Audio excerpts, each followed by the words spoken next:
Muito bom dia, boa tarde, boa noite, boa madrugada, seja lá qual for o horário que você estiver acompanhando esta viagem pela história da música cristã brasileira.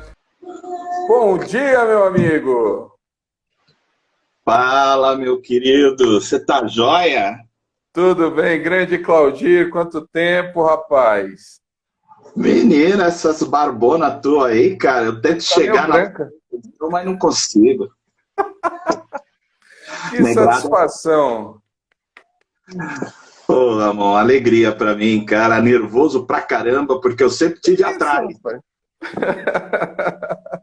Seja muito bem-vindo, viu, Claudir? É uma alegria poder conversar com você. E nós estamos aí, você tem acompanhado muitas das lives, né? Estamos aí traçando, né, um grande mosaico, ouvindo as histórias, descobrindo. E você realmente tem algumas histórias aí vividas, né, dentro da nossa música. Ah, um pouquinho, né? Um pouquinho, né? Como eu te disse, sempre vivendo atrás das mesas de som, né?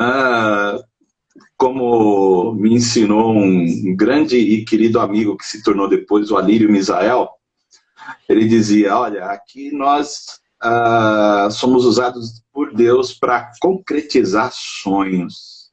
Né? O pessoal chega aqui no estúdio para realizar seu sonho. Então Deus nos usa para isso. Então, eu peguei isso, abracei e graças a Deus deu tudo bem. Muito bem, pois vamos começar então essa viagem. Perguntinha que eu faço para todo mundo, e obviamente a música faz parte da sua vida também. Como foi que a música entrou aí na sua vida, como ela cruza no Evangelho e como você vai parar dentro dos grandes estúdios de São Paulo.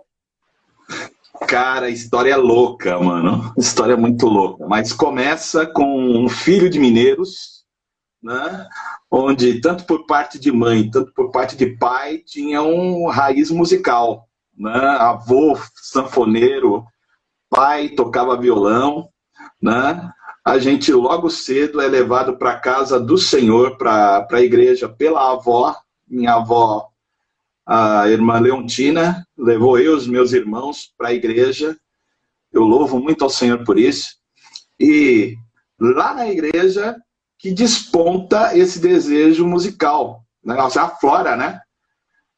Um dia a Igreja Batista em Vila Matilde, onde a gente cresceu, fez um intercâmbio com a Igreja Batista Unida do Brás, aqui na zona leste de São Paulo. Aí eu fiquei encantado porque todo mundo tocava violão, cara. Pastor tocava violão, diácono tocava violão, mulheres tocavam violão, criança tocando violão. Olhei, cheguei para minha avó e disse, quero tocar violão. A minha avó tentou jogar gelo, né? Não, meu, vai ver que eles aprenderam a tocar agora, tal, porque a gente era muito pobre, Ramon. A gente morava em Cortiço, cara. Metade da casa da gente era de madeira e a outra era de tijolo. Né? Então, grana pra gente era artigo de luxo. Né? Mas, no final das contas, lá no final do ano, amigo secreto da igreja, meu irmão me tirou e a minha mãe me deu meu primeiro violão. Aí a gente começa a aprender, a gente aprende com um diácono da igreja que tocou com artistas sertanejos na década de 60. Aí a gente aprende, vai para lá, vem para cá, e dentro da igreja a gente começa a tocar aqueles primeiros corinhos, né? A gente chamava corinho naquela época, né? Era o quê? Início dos anos 80, cara. Primórdios aí, né? À toa, graças a Deus que a câmera não mostra os cabelos brancos, glória a Deus. Então, Conservado. aí a gente vai aprendendo aqueles corinhos, tipo, caminhando eu vou para Canaã, esses da história. E quando chega um momento em que a gente já está mais ou menos aprendendo uma coisa ou outra, estava estudando numa escola, tal, à noite, já tinha acho que os meus 15, 16 anos, eu vi um cara lá na escola num dia de festa que teve lá na escola, no período noturno, um cara tocando violão e tocando cânticos de forma muito legal. Gente, esse cara toca muito, né? Pô, cheguei nele, você dá aula? Porque todo cara que eu via tocando melhor do que eu perguntava, você dá aula? Quero aprender. Não, cara, eu não dou aula, mas eu tenho aula com um cara aí lá num bairro aqui perto. Se quer conhecer? Quero. Aí que começa não só o meu ensino musical mais profundo, como também o ingresso na vida em estúdios. Fui conhecer um cara chamado Carlos Alberto Alves Valença, vulgo Carlão. Esse mesmo Carlão que foi produtor em Vencedores, participou de algumas músicas de Vencedores, né, de outros, acho que participou do Viajar e participou do Louvor 8, né, que a gente teve a alegria de participar junto. Louvor 8 não, Louvor 7, desculpa. É o do Brilha Jesus. Exatamente, do Brilha Jesus. E esse cara me apresenta para o Carlão, eu com os meus 15 anos, o Carlão com seus 18, todo mundo moleque, imagina as loucuras que saiu, né? Tal, e ali começa o meu ensino musical junto com ele tocava muito, manjava muito de harmonia, fiquei 5 anos com ele, fizemos uma tremenda de uma amizade muito legal. Quando ele começa a participar de um grupo chamado Gente de Jesus. E esse grupo chama ele para ser o produtor e arranjador do primeiro, na época, disco deles. E eles vão gravar onde? No antigo Comev. Naquela época chamava o quê, o da Comev? Naquele tempo... Não, era Comev. Naquele tempo ainda era Comev. Depois que muda. Né? Isso, para quem não lembra, gente, a Comev, a especialidade da Comev eram as fitas de vídeo. Fitas de vídeo, fitas... A Comev trazia, né? Tem a questão... Tinha uma ligação com a missão americana? Eu não lembro. Mas eram missionários americanos. Eu cheguei até a conhecer, acho que 3 deles, né? Que vieram, instituíram a Comev Produções. A Comev fazia os vídeos, mas estamos falando de vídeo da época do videocassete, eram aquelas fitas, né? Eles tinham ali vários títulos. Por muito tempo, a Comev foi talvez a principal fornecedora de vídeo evangélico no Brasil. Foi. Naquele tempo, ela foi. Então, eles começam a fazer isso e o Carlão, junto com essa turma, vão gravar lá na Comev. Né? Aí um dia, eu e o meu irmão, que hoje é o pastor também, né? Pastor Cláudio, acho que está dando uma olhada nessas lives aí também, ele convidou a gente, vocês querem conhecer? Eu nunca tinha entrado num estúdio de gravação na vida, eu nem sabia o que era isso. Cara, eu entrei e naquele dia, quem estava lá? Estava o Jorge Camargo e um tecladista muito bom naquela época, só gravava em estúdio, chamado Teófilo, que participou de muitos CDs depois de Vencedores. Né? Daí eu vi todo aquele negócio, todo aquele equipamento, eu só fiquei ligado nos equipamentos. Isso aí, na época, você está na década de 80. Década de 80, mais especificamente 85 para 87, por aí. Então, o Jorge, ele devia estar o quê? Ou era Grupo Semente, ou era aquele disco dele, não era? O Salmos que ele fez? Era o Grupo Semente, o Salmo ele ia começar naquele ano, né? Tanto que ele começa o Salmo, a gente se conheceu apenas de vista, né? E depois Deus vai alinhando, vai juntando um pouquinho as coisas com o passar do tempo. Você chegou a pegar o Pimenta em estúdio ou não? Porque em 86 ele já estava na fase final, não é? Ou ele morreu? Eu não lembro onde que ele faleceu. Acho que foi em 86. Foi em 86 que ele faleceu, né? Você não pegou ele em estúdio, porque ele foi para o Rio de Janeiro, né? Ele foi tratar no Rio.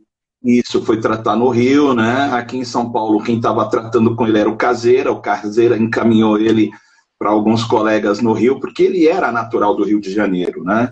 Militar. O Pimenta, né? Militar, tudo mais, fez agulhas negras lá, tal, e ele começou a tratar lá, então eu não peguei ele, né? Para falar a verdade, eu só vou começar a pegar estúdio mesmo quando a gente chega no finalzinho da década de 80, por volta de 89, 90. Okay. Porque nessa trajetória, né, eu ainda fiquei meio arredio. O que eu fui fazer? Fui estagiar na Caixa Econômica, tal, e nessa que eu fui estagiar na Caixa Econômica, entra governo Collor. Quando entrou o governo Collor, cara, a primeira coisa que o cara faz, manda embora todo mundo, né? Eu sou um desses. E nessa época, o Carlão já tinha entrado já para trabalhar com estúdios de gravação. E ele é contratado pelo estúdio Nova Trilha. Nova Trilha. Nova Trilha. O Nova Trilha, naquela época, final da década de 80, ele gravava praticamente a maioria dos que eu gostei do termo que o Wesley colocou para que ele gravava, né? Os pentecostais, né? A gente chamava na prática de brega, né? Brega, é verdade. Rock, né? Aí eles gravavam todo mundo naquele estúdio, né? Era o Sabeta, que depois foi um dos primeiros contratados da Line, né? Da Line Records.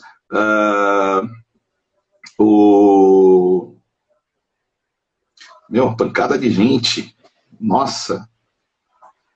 Tal, dentro desse brega foi uma pancada de gente. Essas cantoras em São Paulo, essa turma... Mara Lima. Mara Lima teve... Mara Lima passou por lá. E na época, eu estava sem fazer nada, o cara falou, meu, vem, fica aqui no estúdio, aqui, ó, vem fazer umas horas aqui. Aí que eu comecei. No Nova Trilha, você deve ter tido contato com uma pessoa que vai se tornar muito importante no meio pentecostal, que é o Melk. Melk praticamente eu vi o início da carreira dele. O Melk não saía lá do estúdio, né? A gente batia papo, conversava, né? O Melk, ele produzia muitos grandes naquela época no meio brega, né? O pessoal fala pentecostal, eu acostumei a chamar brega. Né? Deixar bem claro aqui que, assim, né, nessa época, o termo brega, ele não tinha a conjuntura depreciativa, ou, enfim, algumas pessoas escutam falar assim, brega acha que está falando mal de um determinado estilo. Mas, por exemplo, no meio secular, você tem aí gente que falava com orgulho a questão do brega, o rei do brega, que era o Reginaldo Rossi, que era uma questão mesmo do estilo. E a música pentecostal tinha isso. Tinha, tá? Tinha isso, tinha muita coisa, né? Você vai encontrar vários cantores, né? Então eu começo a entrar dentro da área técnica, foi por volta então de 88 a 89. O Estúdio Nova Trilha ficava ali na Major Quedinho, né? Ali no centro da cidade, né? Perto ali da Assembleia, não da Assembleia Legislativa, da Câmara de Vereadores, né? Perto ali da Igreja Batista da Liberdade. E interessante que quando eu começo, o Carlão estava gravando o Trio Liberdade, que era da Igreja Batista da Liberdade, e o produtor era o Elias Loureiro. Nossa, o Elias já produzia nessa época? Ele já compunha, né? E pelo fato dele ser o membro da igreja, né? Então o pessoal, Elias, você pode fazer esse trabalho junto com as meninas? Ele, posso. Ele tá lá trabalhando, cai o Xuxa de paraquedas, né? Então eu começo ali como um auxiliar técnico. E aí a gente pega amizade, começamos a gravar, né? Começamos a gravar muita gente, né? Gravei o Caleb.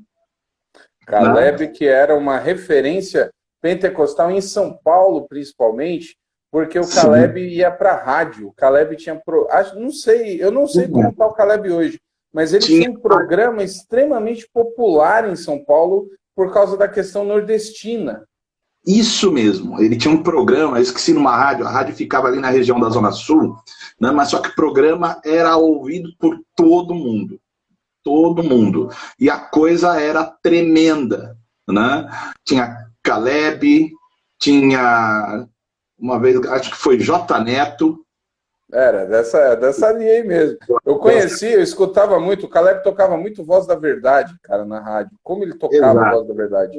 A gente gravava Nicolette, né? Nossa. Meu negócio era remoto.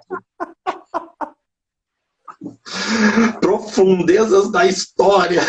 Rapaz, tá uma linha aí mesmo. Era os primórdios, não, né? Mas era talvez o auge aí dessa época, né? Essa turma Sim, vendia muito, esse pessoal desse tipo. A Shirley Carvalhais também passou. Shirley Carvalhais também passou, né? Quem passou por lá foi a Denise, né, que ela gravou um CD. Aquela menininha lá atrás que A cantava. Denise Luiz de Carvalho. Tá? Depois, mais a tempos, ela vem e grava um CD com a gente, sozinha, né? Aí começa a vir bastante gente para o estúdio Nova Trilha, que o proprietário era o Alírio Misael. Quem que era Alírio Misael? Simplesmente Alírio Misael era um dos maiores maestros do meio evangélico, né? Ele que fez arranjos do grupo Logos, ele que fez arranjos do Luiz de Carvalho, né? Então, quando esses cantores e esses grupos subiram, o nome do Misael subiu junto, mas subiu dentro do meio brega. Então, todo mundo queria gravar com quem? Alírio Misael. Todo mundo Então, queria era um gravar com ele. estúdio. Qual que era a gravadora principal? Então, o estúdio locava, naquela época, para a maioria, diretamente para os intérpretes. Né? Não se havia Ok. uma gravadora por trás. É lógico que de vez em quando vinha uma ou outra gravadora para alocar os horários para poder gravar os seus cantores. Exemplo disso, Bom Pastor. Né? Bom Pastor também fazia trabalho na Nova Trilha, No ok. Nova Trilha, né? Por conta de que tanto o Misael quanto Elias de Carvalho eram muito amigos, né? Uhum. E Desde tinha a época. relação com o Luiz de Carvalho, né? Exatamente, exatamente. Até tem uma história dos dois que eu vou deixar para o Elias contar, porque quase que os dois apanham numa viagem aí por conta de uma passagem bíblica. É mesmo, debates teológicos. Rapaz, mas isso eu vou deixar para o Elias contar, que eu sei que ele está vendo, que eu sei que eles foram fazer uma turnê junto com o Luiz de Carvalho, e foi o Misael e o Elias. E eles ficaram hospedados, parece que na casa de uma pessoa, e o Elias, sabe, aquele jeito amigável, conversa tal. Eu não sei quem foi que soltou a respeito de um profeta que andou nu. E era lá no Nordeste, não estou depreciando com isso, mas o dono da casa, acredito que era um cristão novo convertido, ficou vermelho, bateu na mesa, falou: vocês vão ter que provar isso agora, senão vou furar os dois, isso é sacrilégio. Os caras começam a tremer. O Misael começa a correr na passagem bíblica. E não achava. Cara, aí o Elias, acha logo, Misael, pelo amor de Deus. Né? Acabaram achando, disseram, tal, mas foi muito legal. Então eles sempre foram amigos, então eles sempre tinham esse acordo. Falou: opa, tem umas coisas aqui, Misael, vamos gravar aí. Né? Saímos da Major Quedinho, fomos para onde? Naquela época, a Comev estava arrendando o estúdio de gravação dela. Né? Então, para onde o Nova Trilha vai? Vai para as dependências da Comev. Que era um baita estúdio, assim, as dependências da Comev. É interessante, né? Eles sempre tiveram muito isso, o estúdio sempre mudou muito de nome, mas era não sei como está hoje, mas era uma baita estrutura. Uma senhora estrutura, olha, uma estrutura tremenda, porque ele foi projetado por esses missionários americanos. Sei que todos eles eram engenheiros. Eu só esqueci o nome, eu sei que o Mr. Lu, ele era engenheiro voltado mais para a área de emissão e radiodifusão.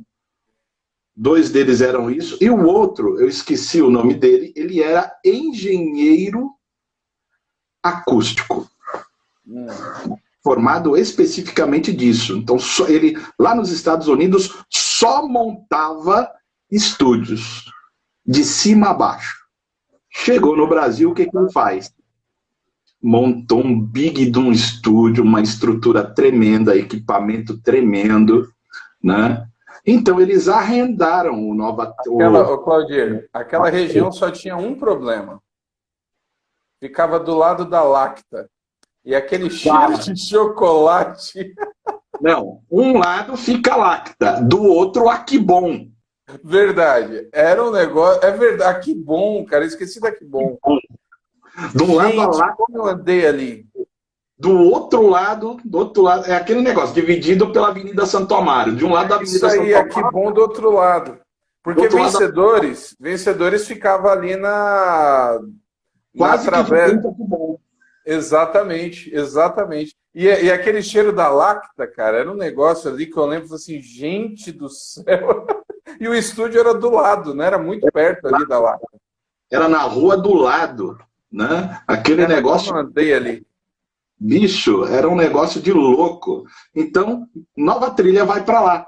Arrende o estúdio, né? Mas só que ele também recebe os antigos frequentadores do estúdio da Comev.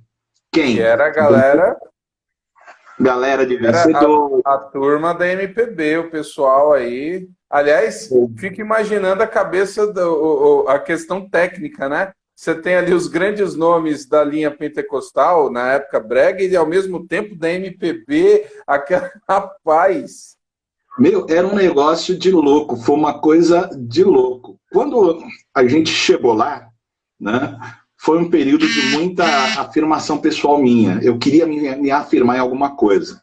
Naquele tempo, eu tinha acabado de fazer contabilidade. Né? Então eu ficava, eu vou ficar nesse negócio de estúdio? Poxa, acho que eu vou buscar alguma coisa na área de contabilidade. Então chegou um tempinho, eu me afastei, acho que 1 ou 2 meses. Né?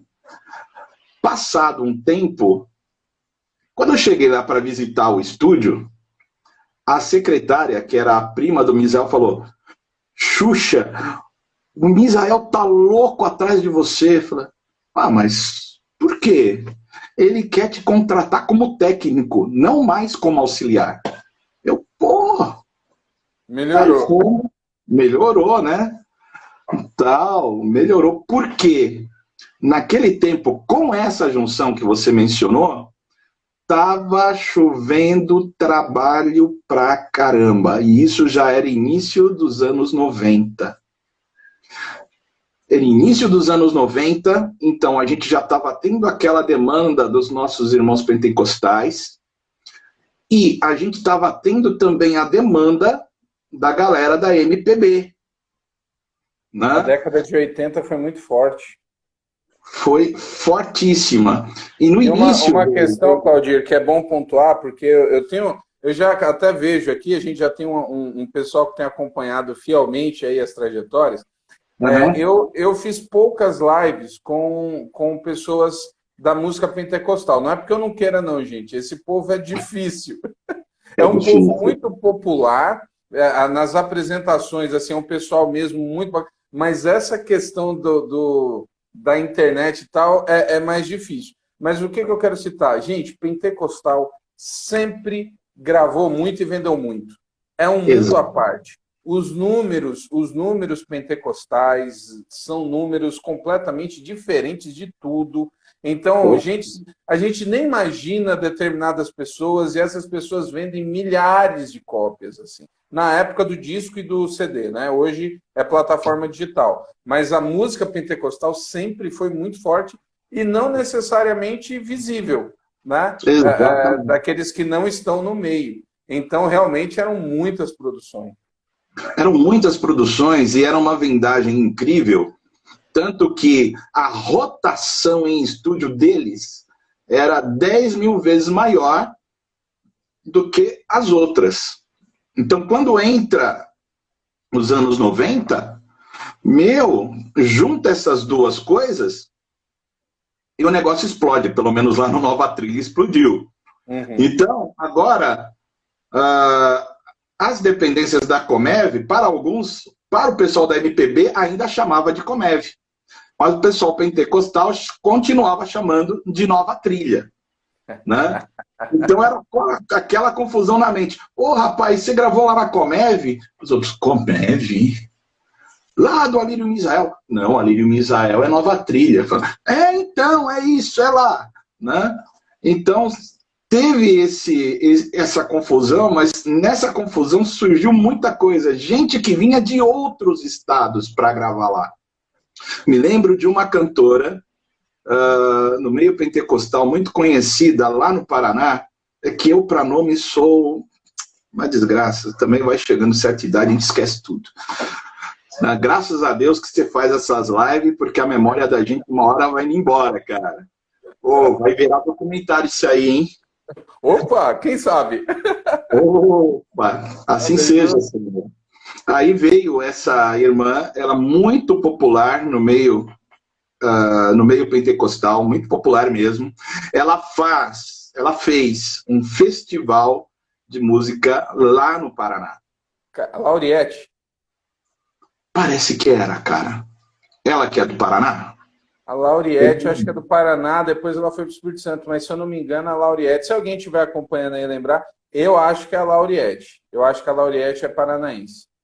Ah, sei. Eu sei que ela, muito famosa lá no Paraná, ela fez um festival de música pentecostal lá no Paraná. Prêmio, os primeiros 10 iam gravar um CD. Os primeiros 10? Os primeiros 10. Ia juntar todo mundo e ia gravar um CD. Não, ainda era... Ah, tá, ia ser um CD do... Era vinil ainda, não? Então, a gente estava pegando aquela transição. A gente estava naquela transição ainda. O CD, na época, quem tinha grana estava conseguindo fazer e não eram em estúdios como o nosso. Né? Então, ainda estava... O CD ainda estava gatinhando. A gente ainda estava naquela transição. Uhum. E já que estava naquela transição, é verdade, esse era um LP. Esse era um LP. Pela época... Mas a gente já estava começando a ouvir falar muito do CD. Então, de vez em quando, a gente confundia. Rapaz, imagina um dia, a mulher liga, Misael. Eu falo, ô, irmã, e aí, tudo bem? Tudo bem. É o seguinte, dia tal, quero fechar o estúdio para o dia inteiro. Ah, o dia inteiro? Que é o seguinte, eu tô levando aqui um ônibus com o pessoal que vai gravar um disco e vão ser cerca de 10 faixas, essa turma que ganhou o festival aqui. Mas eu quero fazer tudo em um dia. Nossa. Imagina, cara. Então, já vou mandar as músicas para você. E na época era por cassete. Meu amigo. Na época era por cassete, a pessoa tocando violão e cantando. Dali, a gente fazia o arranjo. Dali a gente fazia o arranjo, já fazia as guias, assim, colocava o violão guia, já programava a bateria, já saía metendo baixo, já estava tudo escrito. Ela tinha mandado essa mensagem, acho que era por volta de uma segunda, terça-feira. Chegou o cassete, lá vai nós, trampar. Carlão pegava uma cópia da fita, ia para uma sala, Misael catava uma cópia da fita, ia para outra, né? E assim foi. 10 músicas feitas em um dia. O pessoal chegou. Lauriette trouxe. Eles chegaram só para quê? A gente gravar as coberturas e o pessoal colocar voz. Imagina a loucura, meu irmão. Aquela comédia, porque é lógico, não foram só os músicos, né? Claro, aquela questão de estúdio. Tal foi a mãe querendo ver como é que é, foi a esposa, uma molecada apareceu no estúdio, o ônibus abriu a porta, desceu todo mundo, cara. O pessoal da Comev olhava, porque o estúdio ficava lá nos fundos. Mas só que a parte da frente da Comev ainda funcionava, locando fitas e tudo mais. Mas só que a gente tinha que passar por uma porta lateral, que era da entrada da frente da Comev. Eu lembro. Agora imagina aquele povo todo passando por ali. Era um negócio de doido, cara. Gente então, do céu. 8 horas da manhã, galera, tá tudo pentecostal. E na época eu era um daqueles batistas ferrenhos. Acho que eu era muito mais... Não, cara, eu era muito mais tradicional do que crente. Essa era a verdade. Né? Nossa. Essa era a verdade e a tristeza. Eu era muito mais tradicional do que crente. Nesse dia, Deus dá um jeito nesse negão. Segura. Começamos a gravar.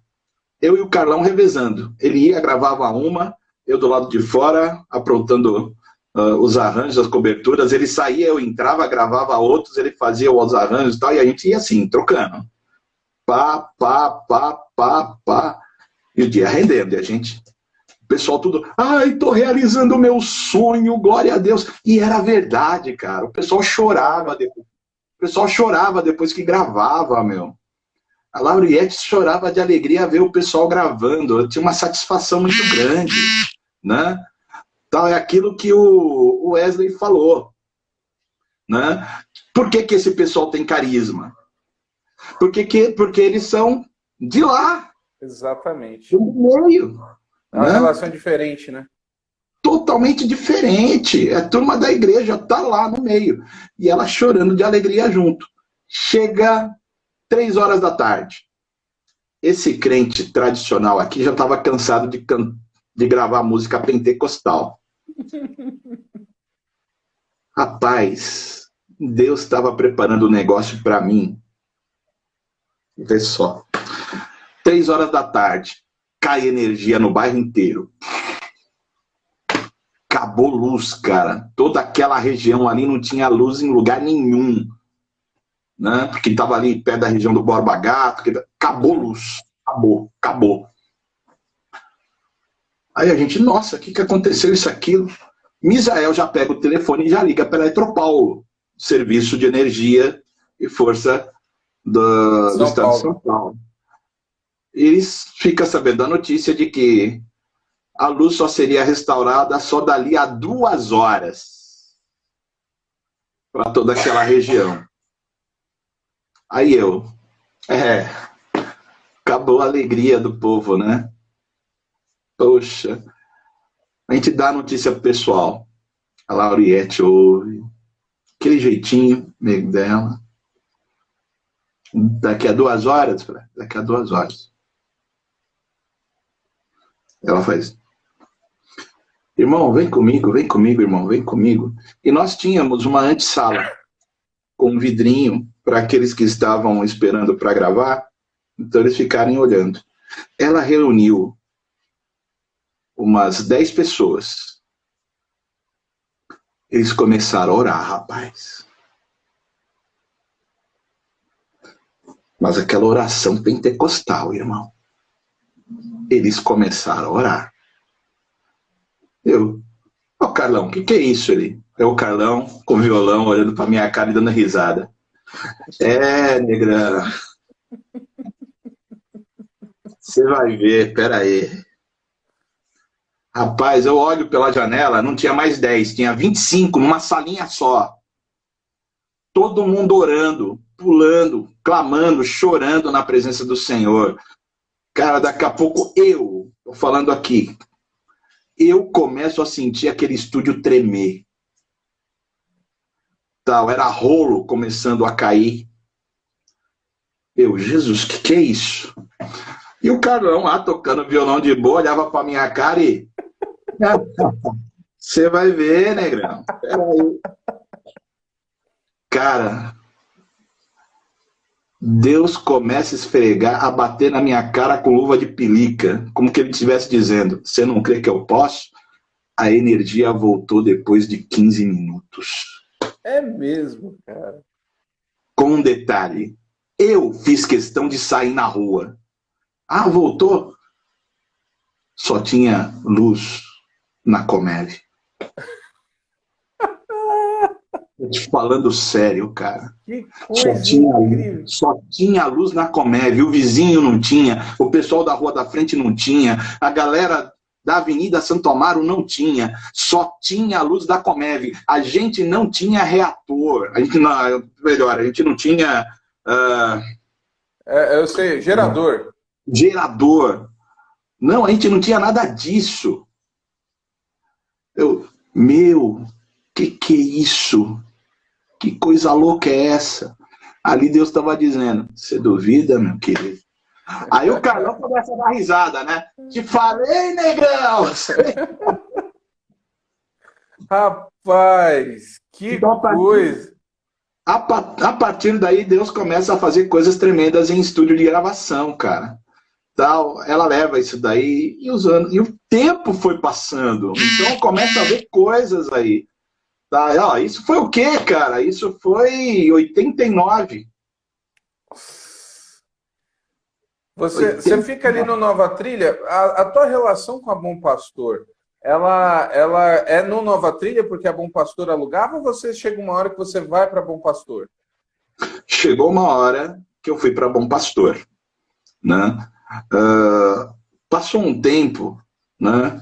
Foi o tempo que gravamos Vencedores por Cristo no Louvor 7, lá gravamos o Jorge Camargo nos 2 CDs, né? Depois de Salmos, acho que... Eu não lembro o nome desse, não é Poemas e Canções, é outra coisa. Não, Feito Amanhecer. Feito Amanhecer e Salmos, juntou um só no CD. Isso, primeiro ele fez os Salmos, aí depois ele fez o Feito Amanhecer, mais tarde ele juntou. Né? Isso. Nos CDs eles foram juntados. Isso. Nos CDs eles foram juntados, mas no LP estava separado.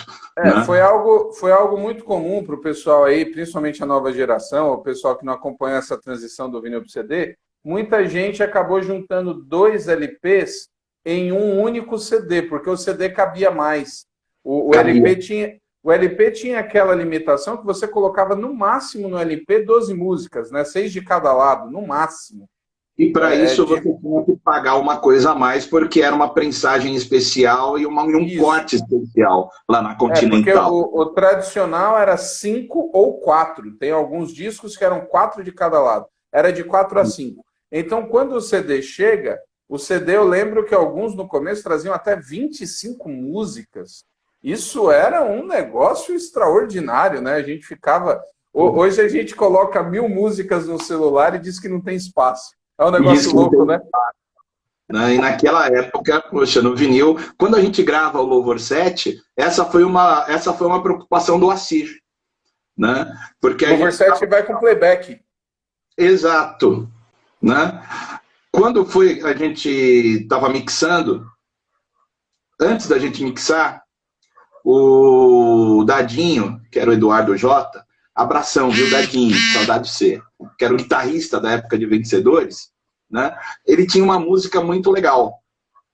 Eu cheguei pro Assir, Assir, essa música aí do Dadinho? Ele, cara, música boa, né? Será que não dá? Falei, tamo em 10. Tal. Mas se a gente vê um corte especial, vamos incluir. Incluiu. Ah, ok. Essa questão do corte especial é que eu não sabia, porque eu lembro que tinham discos com 6, com 12, discos com 5, com 10 e discos com 8. Alguns até faziam 9, que era um esquema 4 de um lado, 5 de outro. Agora, Sim. até comentaram aqui, falaram que era o Presença. O Presença vem muito lá na frente, o Presença já é CD, com César Elbert, já ali na 97, eu acho. 97 e 98. Estamos falando de antes. Ô, Claudio, para pontuar um pouco, então na nova trilha, você pega esses trabalhos de vencedores do Jorge. No meio pentecostal, você lembra de algum assim trabalho ali grande que depois vocês ficaram sabendo que virou? Olha, o CD Brilha do Caleb. Brilha. Esse estourou, mas estourou muito. Ele gravou lá com a gente, porque ele faz a versão do Brilha. Eu posso estar enganado, mas não tem nesse disco não tem uma versão de Deus do Impossível? Tem. Oh, meu Deus. Nesse disco Deus. Ele tem aquela vozona, né? Ele tem aquele grave profundo. O Caleb é uma figura, viu? O Caleb é um que eu faria uma live com ele com prazer, porque ele tem história ali, viu? Cara, São Paulo ele é muito importante no meio pentecostal. Ele tem muita história. Então, ele grava esse CD com a gente, estoura no meio evangélico, assim, de um jeito, meio pentecostal, especialmente. Cara, era tiragem, assim, pra época, poxa, passou 100 mil. Nossa. Na primeira tiragem. Passou. Eu lembro que passou, ele comentando com a gente, nossa, chegou a 100 e poucos mil, tal, primeira tiragem. Né? Foi um negócio que arrepiou. Porque no Nordeste, realmente, ele era... Vendia demais. Esse pessoal, eles gravavam aqui em São Paulo, né? Talvez eles não tivessem no Rio de Janeiro muita coisa, mas lá em cima, cara, eu não sei, para mim parecia uma ponte aérea, que eu não sei como, era São Paulo Nordeste, e lá espalhava Bahia, Piauí, Ceará, Rio Grande do Norte. O Caleb, ele é natural lá de Manaus. Ele é do norte mesmo. Ele é do norte mesmo. Não, o Caleb, ele é do norte mesmo. Lá, estourou de vender.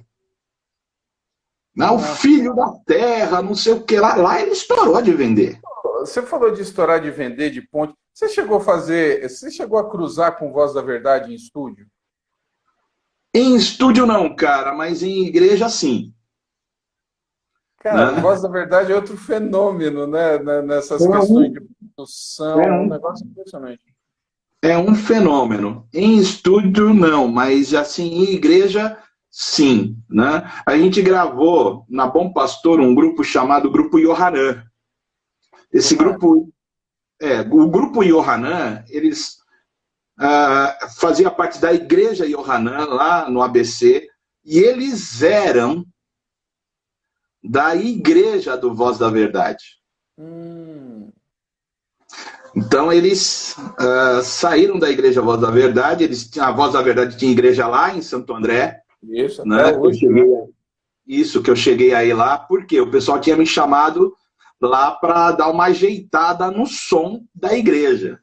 Ela falou, pô, o cara trabalha em estúdio de gravação, tal, ele manja. Aí chego lá, pô, os caras tudo de última linha, né? Falei, o que eu vou fazer aqui, cara? Vocês têm tudo do bom e do melhor? Falei, não, tá microfonando aqui, tá isso, tal. Eles saem cantando e você vai alinhando ali, né? Tal, já vai mexendo, aí daqui a pouco, quando tudo tá legal, beleza. Foi assim com o Voz da Verdade, aí que eu os conheci. Mas aí acabou minha parte, né? Eu sempre fui um cara muito igrejeiro, né? Eu sempre fui muito igrejeiro, especialmente com a minha igreja. Então, o que eu fazia? Surgia esses trabalhos assim de domingo? Surgia. Só que eu fazia, tal, via que estava legal, beleza, tô indo, tchau. Muitas vezes nem cobrava. Entendi. Né? Então, assim que eu conheci em igreja o Voz da Verdade. Em estúdio, não cheguei. Mas quando eu estava pastoreando em Minas, eu fui descobrir o quanto esse grupo estoura, especialmente em Minas Gerais. Minas Gerais, Bahia, né? Eu cheguei no Piauí na época que eles lançaram. Teve uma música que eles lançaram depois que eu já estava aqui, Projeto no Deserto. Projeto no Deserto, Meu cara. amigo, eu não sei como chegou aqui, assim, né? Quer dizer, brincadeira, eu sei, até porque a internet já estava. Mas um negócio assim impressionante, impressionante. O Olha, alcance deles é incrível. Mas é um enfim, negócio louco, né? Aí vamos lá. Eu queria que você falasse um pouco aí da questão agora na Bom Pastor, porque na Bom Pastor você vai cruzar com outra figura que é o Moisés, que é e alguns trabalhos aí que vocês viveram na Bom Pastor que entraram para a história. entraram. Bom, terminando esse período lá no Nova Trilha, a gente tinha acabado de gravar aí que eu conheço um grande amigo querido, que quando eu ouvia ele tocar, na época que eu estava aprendendo violão, eu falava, mas onde eu vou conhecer esse cara aí? Tal. Primeiro foi o Jorge Camargo, acabei conhecendo. Mas o segundo foi o João Alexandre. Né? Fechamos lá com o pessoal da Luz para o Caminho. Luz para o Caminho, que era de Campinas. De Campinas. Na época o Guilherme Kerr estava ajudando muito Luz para o Caminho. Então eles levam lá pro Nova Trilha, nos últimos trabalhos nossos, a cantata Luz.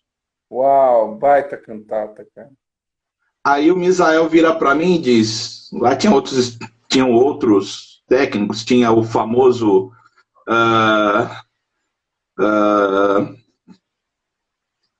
o Januário, famoso técnico Januário, ele falou que ensinou todo mundo. Ele ensinou todo mundo a tocar, a fazer técnica, não sei o que. Ele ensinou todo mundo, cara. Se você falar o nome de alguém, eu dei umas dicas para ele, assim. Se você falar do Paulo César Baruch, ele vai virar para você e vai dizer, eu peguei esse menino no colo. Mais ou menos assim. Misael vira para mim e diz, Xuxa, vai ser você que vai gravar o pessoal. Eu comecei a tremer. Meu, não posso, cara, não dá. Pô, é João Alexandre, bicho, pelo amor de Deus. Quem sou eu, cara? Quem sou eu? Não sou ninguém, bicho. Gravar João Alexandre, pelo amor de Deus. Ainda mais com Guilherme Kerr. E o arranjador, quem era? O tio do Leonardo Gonçalves. O William que fez Júnior. Fez o Vento Livre com eles. Exatamente. Williams Costa Júnior. Cara, você tava enrolado, hein? Tava. Não, o Misael chegou para mim, eu sou maestro. Eu conheço o Williams Costa Júnior. E o Misael sempre foi muito crente. Então, Xuxa, vamos fazer o seguinte. Vamos juntar uma roda, vamos orar por você. Me colocou...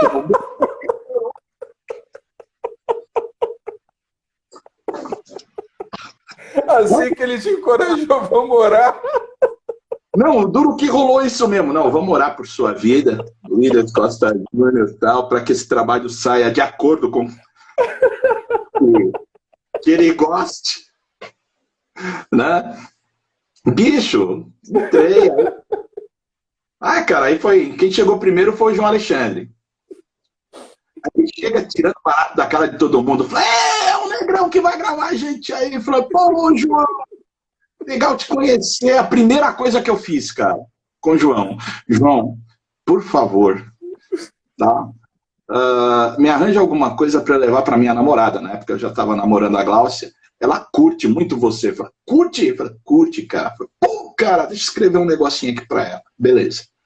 Começa as gravinas, chega o Williams Costa Júnior, tal. Eu aprendi uma coisa em técnica.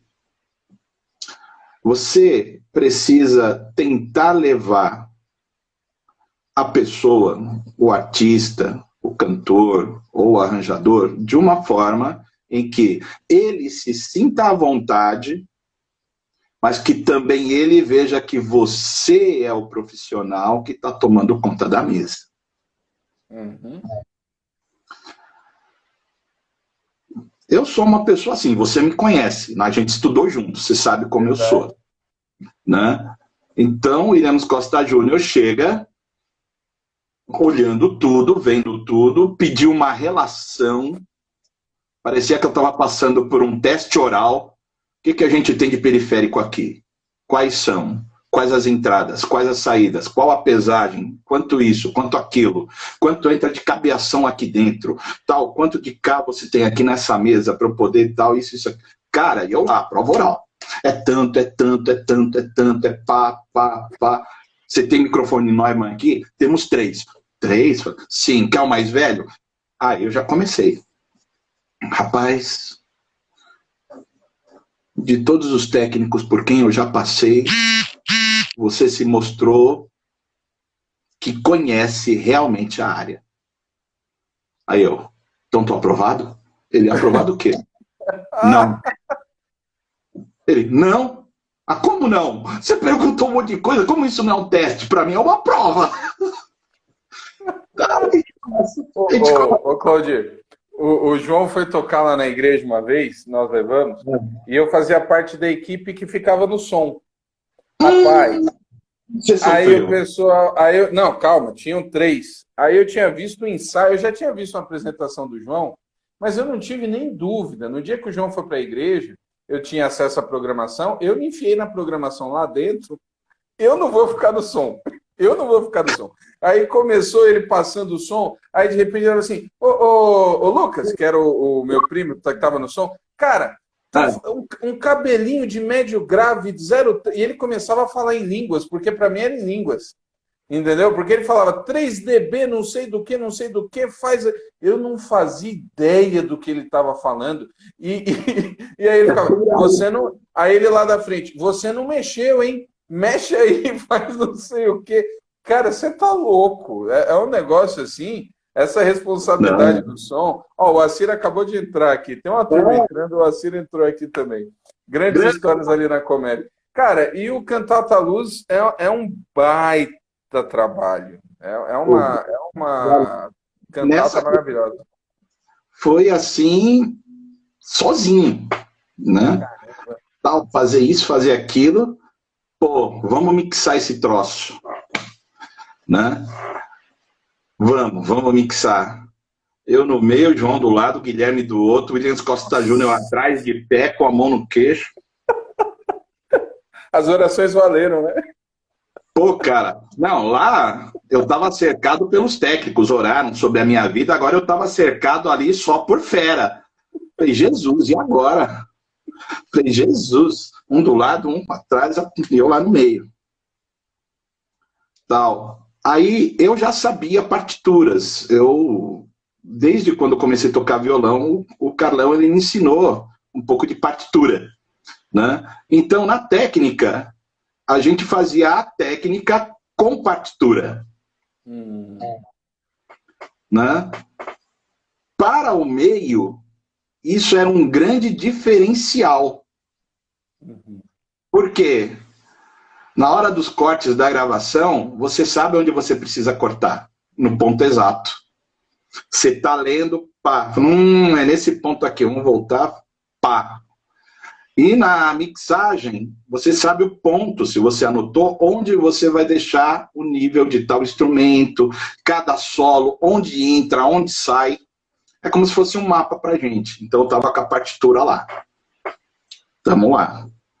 Primeira música foi, segunda foi, terceira foi, quarta foi. Chegou na quinta, o Williams Costa Júnior dá um berro. Para, Xuxa! Eu, Jesus. O que eu fiz?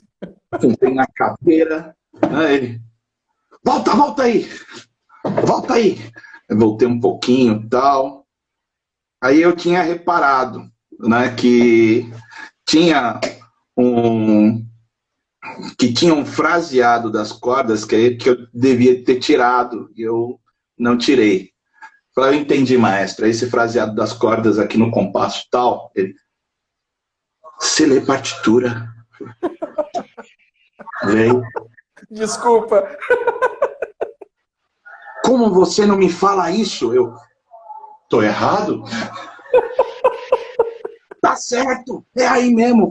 Eu, rapaz, eu só passava puro. E veio, então, acabamos Cantata Luz, foi muito legal a cantata, tal. Maravilhosa, cara. Aí que rendeu o nome e o nome chegou na Bom Pastor. Foi assim que você foi para Bom Pastor, foi por causa da Cantata Luz. Também. Na época, a Nova Trilha estava agora indo para uma fase de encerrar as suas atividades. É mesmo? Sim. Né? Porque já começava a entrar o meio digital, e aí o meio pentecostal já estava começando a cair um pouco. Ah, ok. Porque era o meio digital estava encarecendo um pouco as gravinas.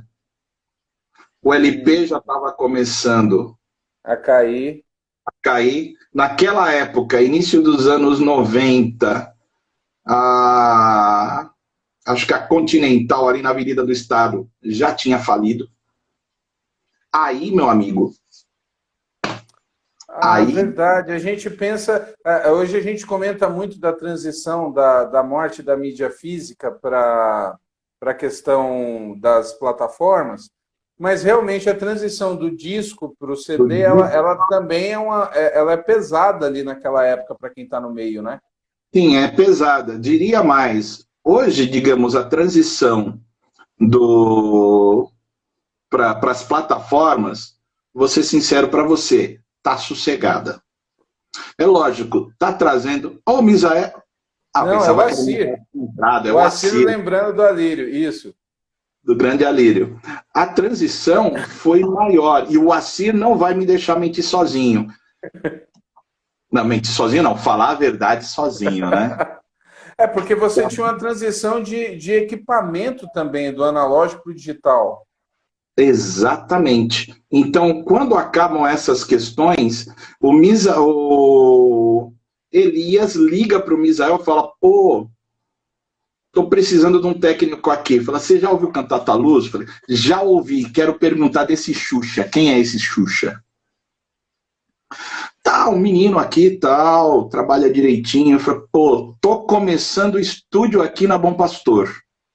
Eu já quero começar ele digital.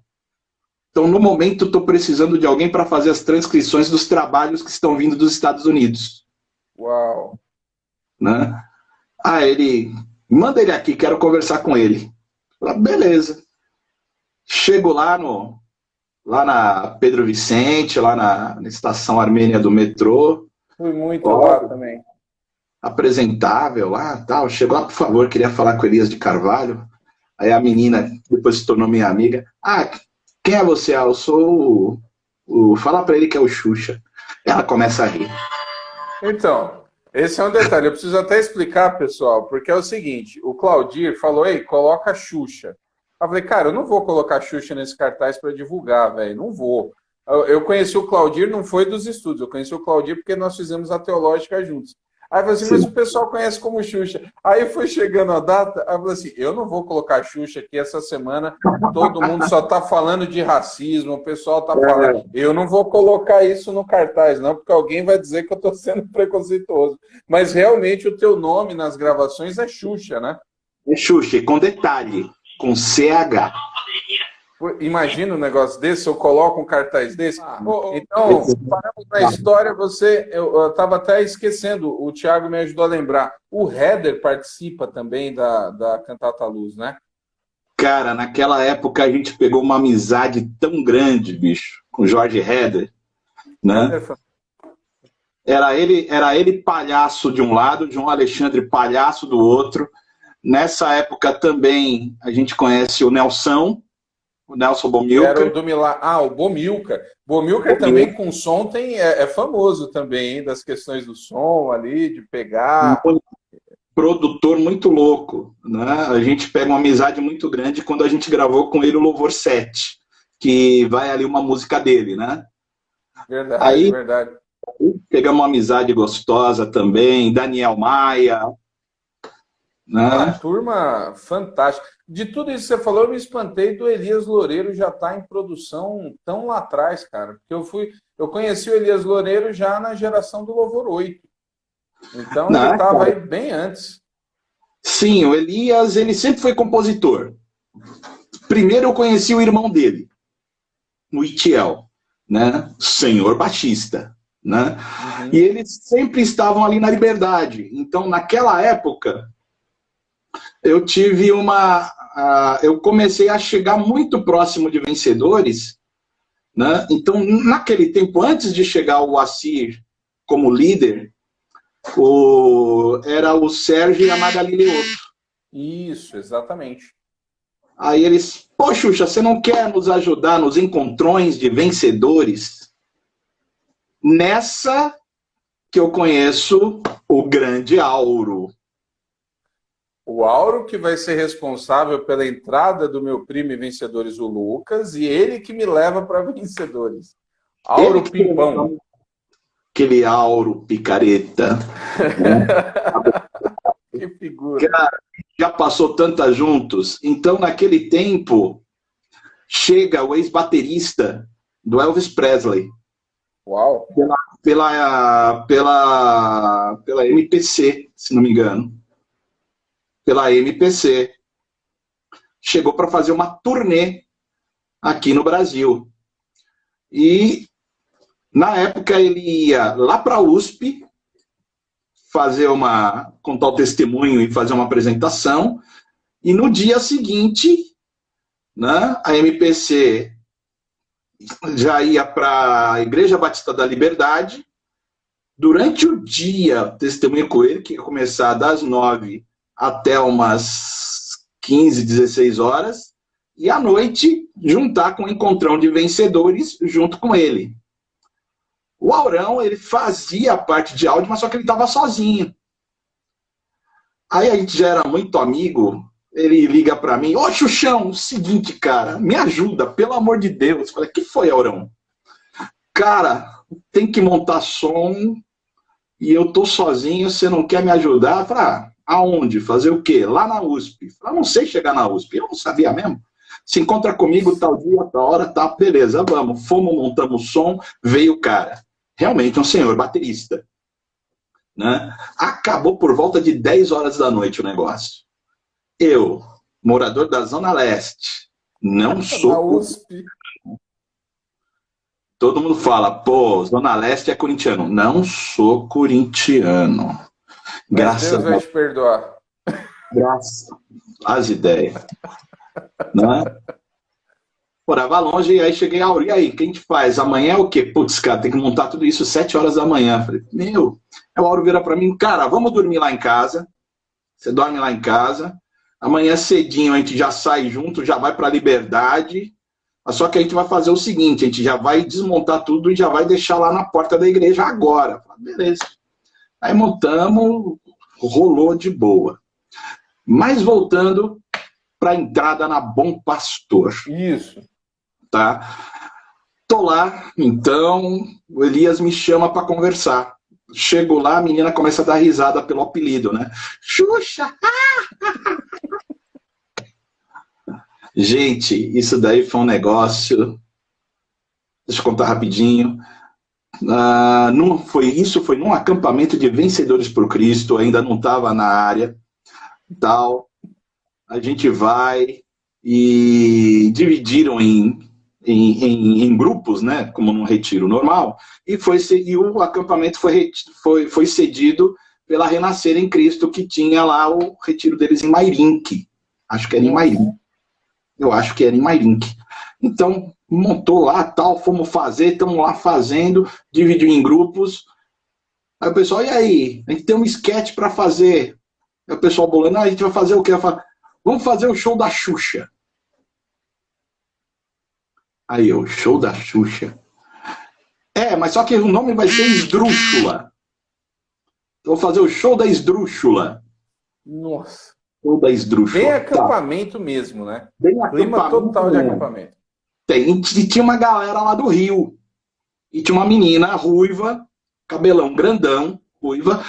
E o pessoal falou, tal, ela vai ser a Xuxa. Ela, não gosto dessa daí. Olharam para mim. E quem olhou para mim? O Carlão. Olha para mim. Você vai ser o Xuxa. Eu falei, eu? Não tem nada a ver, mano. Por não ter nada a ver mesmo, cara. O que fizeram? arranjaram uma saia enorme, colocaram a menina atrás de mim, colocaram um tipo de um cachecol, não sei o que lá, jogaram o cabelo dela em cima dos meus, fizeram as Maria Chiquinha lá caindo. Cara, isso surgiu no acampamento de vencedores. Acampamento de vencedores. O Sérgio e a Magali podem atestar isso. O Jorge Camargo também pode, porque ele estava lá nesse dia. O Esdras também pode, porque ele estava no meio do rolo. O Esdras Gal. Eu vou fazer com o Esdras na semana que vem. Vai rolar live com ele também. Então, ele fez parte dessa bagunça. Caramba, o Esdras que é um fenômeno também, né, cara? Todo esse tempo dele lá no Renascer Praise. Impressionante. E antes ele estava em Vencedores. Né? É verdade, tem a trajetória dele. Rapaz, essas histórias, como diz o Thiago, essas histórias todas se cruzam, né? Aí você ficou como Xuxa, vamos lembrar, gente, é num outro tempo, inclusive é uma época que a Xuxa, acreditem, a Xuxa já fez sucesso no Brasil, muito sucesso. Brasil e exterior, né? Verdade, então é um outro período. Aí o Elias, você não conheceu o Elias, você conheceu o Elias nesse dia. Então, eu conheci o Elias nesse dia, né? Me lembro que eu cheguei às umas 3 horas da tarde, a gente só foi começar a conversar às 7 horas da noite. Imagina um cara ocupado. Por quê? Porque naquela época ele tinha acabado de fechar os contratos no exterior. Cara, isso mudou a Bom Pastor nos anos 90. Digamos assim, esses contratos no exterior foram a grande sustentação da Bom Pastor em toda a década de 90, né? Foi, cara. Então ele tinha acabado de fechar esses contratos, então vira e mexe ele estava falando direto com os Estados Unidos, marcando isso, fazendo aquilo. Então minha reunião era às 3, acabou sendo às 7 da noite. Caramba. Aí subo, entro, a gente senta, conversa, ele... então o senhor que é o Xuxa, eu com CH. Porque né?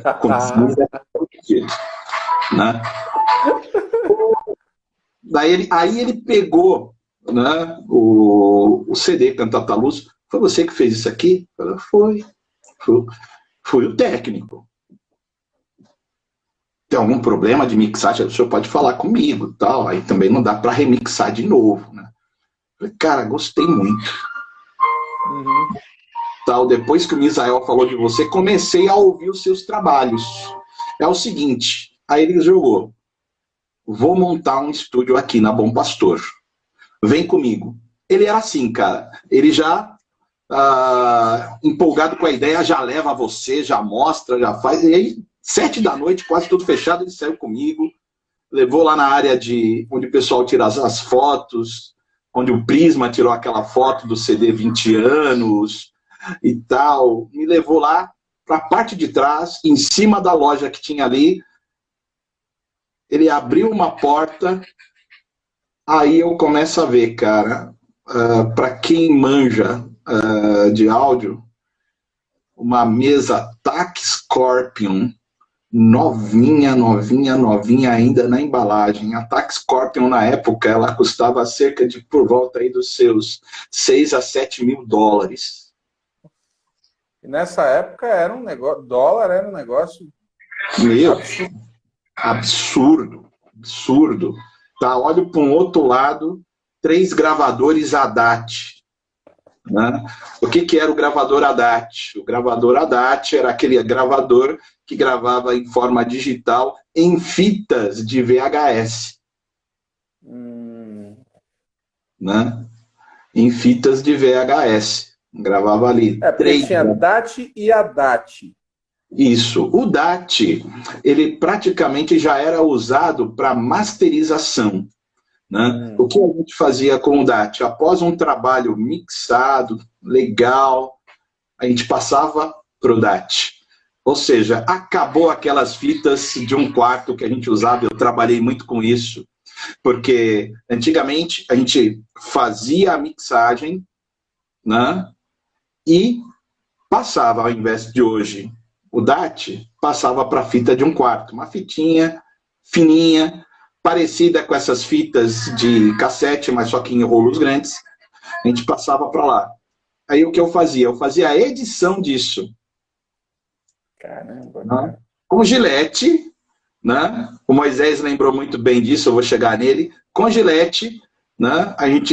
Eu usava um gravador da Sony na época muito bom, tinha o Revox também, outro muito bom, ao qual a gente deixava numa posição que a gente conseguia ouvir o som entre uma música e outra.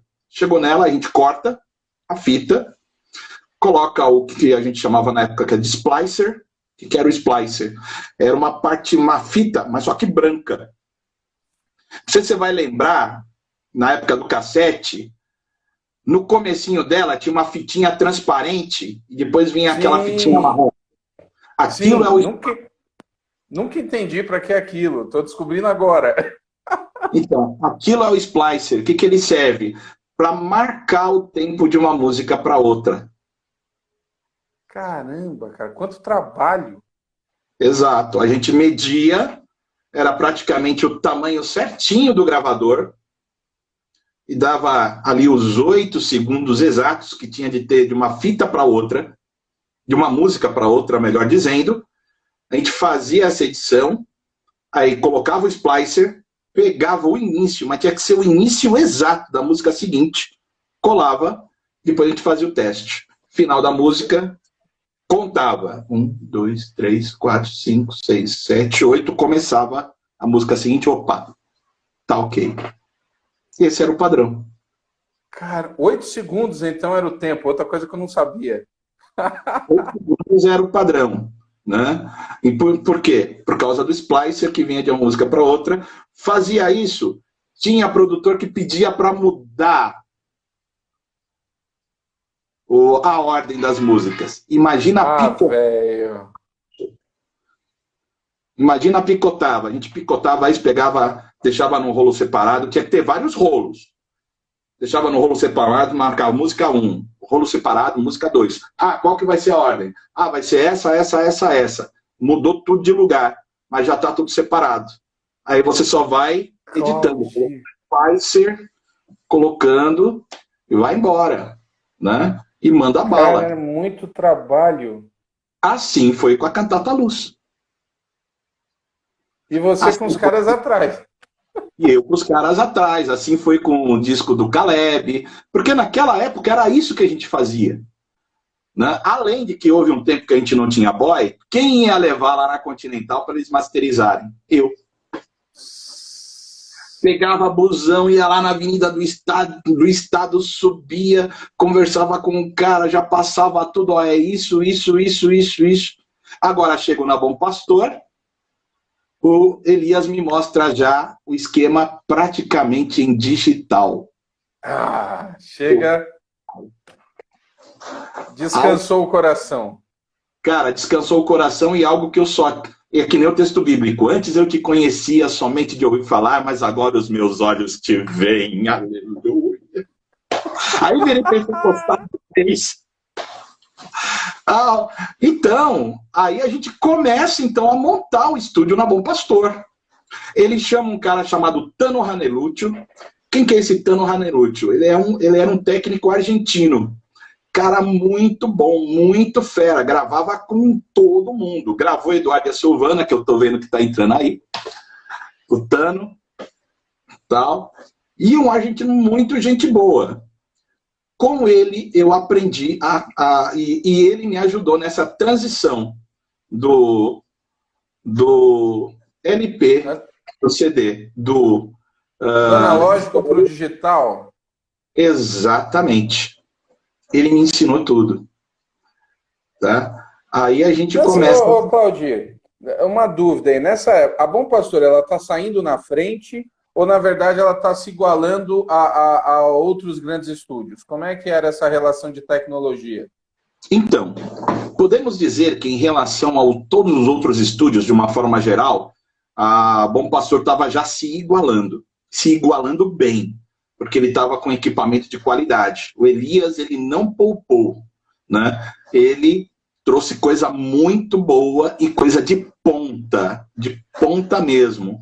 Poxa, os gravadores todos da Sony. Em vez de ele comprar um DAT, ele compra 2 DAT, 3 DATs e deixa um num esquema que daqui a pouco eu vou comentar, que foi inédito no meio evangélico. Agora, realmente, no meio evangélico, ele foi o desbravador da gravação digital. Ok. Foi a Bom Pastor. Né? Ele começa... São Paulo, o pessoal falava muito do Mosh. Era o maior estúdio de São Paulo? Sim. Não, um dos maiores. Depois, com o tempo, surgiu o Bebop, lá em Pinheiro. Muito bom mesmo. Né? Antes do Mosh, tinha o Transamérica. Né? Ok. Tinha o Transamérica. O Transamérica que era ligado à rádio. Exatamente. Eu lembro que a Transamérica tinha programas e ela gravava, tinha lá o Estúdio ao Vivo Transamérica. Eles tinham lá uma questão muito grande de som. Tinham. Tanto que a Transamérica, o que faz? Né? É que, infelizmente, ou felizmente, trabalhei muito no meio secular também. O que eles fazem? Eles fazem o lançamento do Traje a Rigor ali na sacadinha do shopping, que faz parte do prédio. Acho que isso foi em 86, 87, lá na Paulista. Fechou a Paulista, fizeram o lançamento do CD do Traje lá. Né? Quem fez? No auge, né? O Traje estava no auge. Estava no auge. Então, o Mosh depois veio, aí vai Zezé de Camargo, Luciano, Roberto Carlos, vai todo mundo pro Mosh. Surge o Bebop. Os sertanejos dominavam. Era a época do sertanejo, né? Isso. Era a época do sertanejo. Aí o sertanejo começa a se atualizar. O que chega estourando? Pagode, na década de 90. Exatamente. Tá? Nessa época, o que eu gravei de grupo de pagode, Sampa Crio, gravei Fundo de Quintal, né, numa homenagem que eles fizeram para as meninas do vôlei do Brasil. Nossa. Né? Gravei a apresentadora Eliana, Moacir Franco. Os dedinhos? Aquilo era lavagem cerebral, cara. Muito, cara. Muito. Você tinha que entrar orando. Senhor, guarda, reveste, Senhor. Tal. E era um tempinho legal. Né? Mas só que eu estava, então, o quê? Começando ali na Bom Pastor com tudo isso. Ali estava crescendo, já estava nascendo a Bom Pastor digital. Ela dispara agora aí de um jeito que ninguém segurou mais. Né? Daí, logo em seguida, a gente começou montamos tudo. Montamos, ficou montadinho. O Elias fez um estúdio maravilhoso, acústica tremenda. Quem a gente começa a gravar? Quem ele chama? Cristina Mel para gravar o CD dela. Decidido. Tá decidido. Quer dizer que o primeiro trabalho nesse baita estúdio digital foi Cristina Mel. Eu acredito que foi. É que faz um tempinho, eu acho que foi. Se alguém tiver por aí e conseguir me ajudar nisso, vai ser bom. Mas acredito que foi, tá? Porque foi uma época que a galera, os cantores da Bom Pastor, quando ficaram sabendo que o estúdio estava pronto, começou todo mundo para lá, todo mundo vinha, todo mundo ia lá. Né? O Eduardo e Silvana, quando começaram, eles não começaram lá, infelizmente. No dia que eu comecei, o Elias me levou lá no Comep. O Comep era o estúdio das edições paulinas. Quem estava gravando lá? Acho que foi o primeiro CD do Eduardo Silvana. Aí lá que a gente se conheceu. Caramba. Eles que gravavam, na verdade, aquele primeiro trabalho, acho que era só versão da Amy Grant, Sandy Patty. O lado de versão ali era muito forte, né? Exato. E isso tudo estava chovendo na Bom Pastor pelos contratos que o Elias conseguia firmar lá em Nashville. Né? Então, poxa, estava surgindo Michael W. Smith. Eu já curti o cara, mas agora tô lá na fonte. Chegando tudo. Tudo, sugando. Amy Grant. Gostava Petra. Petra nem se fala, rapaz. Isso aí, nossa, é um negócio cara, de dor. A Bom Pastor lançou naqueles anos o Beyond Believe no Brasil e lançou com cassete. Com cassete. Né? Tinha o cassete, o pequenininho. Cara, como eu escutei aquilo, como eu escutava. E tinha as fitas de vídeo que a Bom Pastor lançava.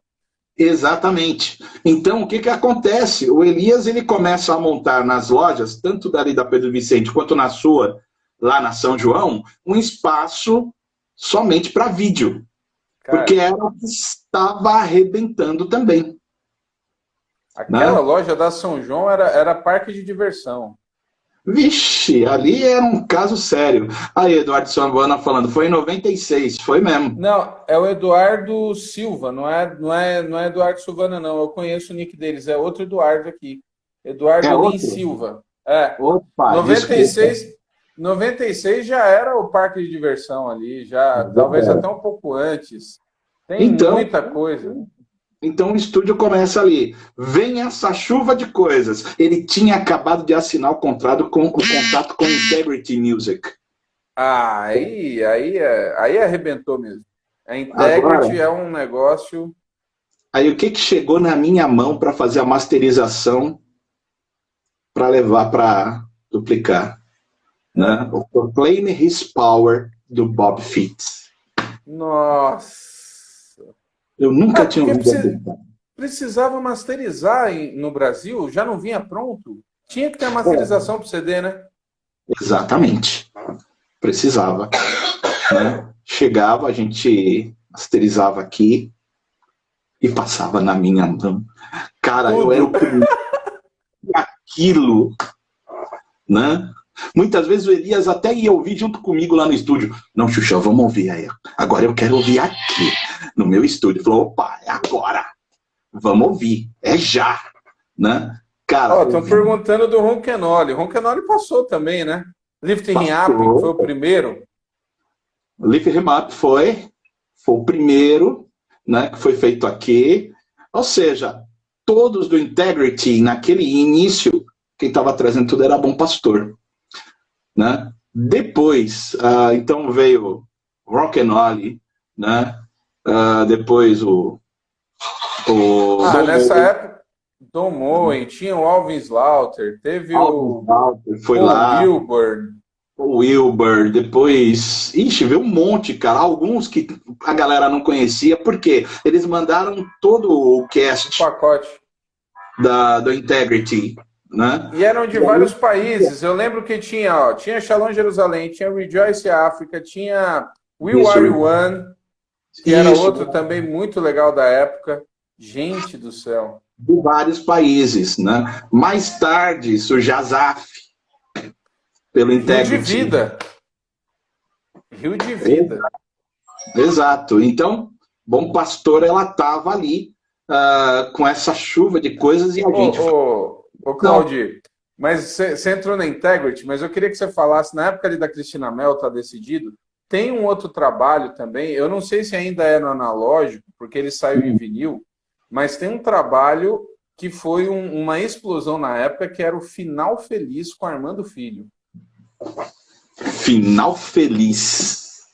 Armando Filho. Você trabalhou nesse também, não trabalhou? Eu fui trabalhar, cara, no que estourou depois. Né? Tá. Fora a Violência, é esse que foi o depois? Não, foi o Não Há Inúteis. Não Há Inúteis, que veio depois. O Final Feliz, o Moisés, você não trabalhou, então. Foi o Moisés que fez. Trabalhei. Por quê? No Não Há Inúteis, a exigência do Armando Filho foi: quero o Moisés. Por quê? Foi o Moisés que fez o CD dele que estourou, do Quero que Valorize lá o que você tem. Quero que valorize. Isso é um clássico. Foi ele quem fez, foi ele quem produziu aquele CD. Né? Quando chegou nesse, eu me lembro que o estúdio já estava prontinho e tal. Foi na mesma época, na mesma semana que veio pela primeira vez no Brasil aquele que escreveu Bom Dia, Espírito Santo, que foi na Portuguesa. Tanto que quem fez quem editou no Brasil foi a Bom Pastor, esse primeiro livro. Foi na mesma semana. Vendeu demais. Sim, foi na mesma semana, chega Armando Filho e diz, não, quero o Moisés. Quem que é esse Moisés? Quem Moisés? Daqui a pouco chega um cara baixinho, louco. Imagina um cara louco, louco. Já chega contando piada para todo lado, falando muita coisa, dando risada. Ele chega, pô, você que é o Xuxa, cara, esperava encontrar um loiro de olho azul aqui, não sei o que lá. Pegamos uma amizade tremenda, começamos a trabalhar juntos no trabalho do Armando Filho. Né? Moisés, olha, tremendo esse cara. Ô Claudir, e a Bom Pastor, além da tecnologia, tinha o Moisés aí, eu fiz a live com ele, você acompanhou. Cara, tinha outro negócio que eu queria que você comentasse também. Nesse tempo, a Bom Pastor tinha o Prisma, né? Exato. Cara, a qualidade vocal das produções da Bom Pastor era um negócio muito legal. Como é que era essa turma em estúdio, gravar esse pessoal?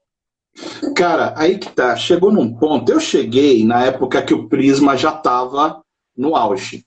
Uhum. Né? Eu tinha acabado de chegar quando o Prisma tinha feito o seu aniversário de 20 anos lá no ginásio do Ibirapuera. Que eles fizeram uma gravação ao vivo. Quem fez foi o Tano Ranellucci, né? Esse argentino. Tá? Eu ajudei na masterização depois, né?